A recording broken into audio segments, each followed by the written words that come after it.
এই মামা, তুমি এইভাবে বাউলা বাউলি করতেছো, গাড়ি চালানো আগে কিছু খায়া উঠছো নাকি? হ্যাঁ খাই না, না খালি চালাম কেমনে? শক্তির দরকার আছে ব্রো, শরীরের মধ্যে রিল্যাক্স দরকার আছে। রিল্যাক্স আইছে এখন সেইভাবে চালাইতেছি। ওই মামা, তুমি রাস্তাটার দিকে একটু চায়া চালাও না, দেখকে তোমার ভয় লাগতেছে কখন ডিসকাটা উল্টে যায়।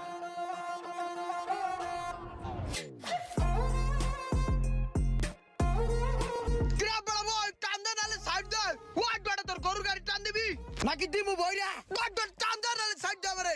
এটা প্লাস্টিক লইছে, সারা তোর প্লাস্টিক নালে কিন্তু আমার গাড়ির লগে লাগিয়া তোর উড়ে যাবো গা।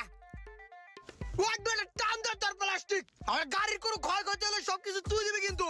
হাই বেটা টান দে।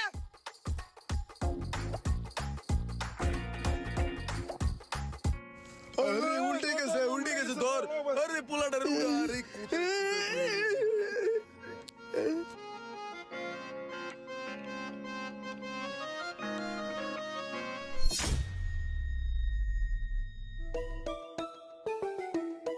তোরে কতবার করে কইছি গাড়িটা একটু ভালো করে চালা, তারপরে ভাই ময়দা দিছস। রে তুই না একটু আগে আমার গাড়ি ঘুরাইলে তেলিছিলি, চাপ্পা চুপ্পা বাউলি দিয়ে আইলি, এখন তোর গাড়ি গাছের উপরে উঠতে রয়েছে কে? ভাই কত করে কইছি আস্তে চালা, তারপরে এরকম চালাইছে ভাই। ভাই পেঁচাল না পারে ভাড়াটা দাও তো বা, কয়েকটা স্পোক কেটে গেছে গা, গাড়িটা নামায় দাও, তোমার লয়ের তুলছে, তুমিও দাঁড়িয়ে আছো।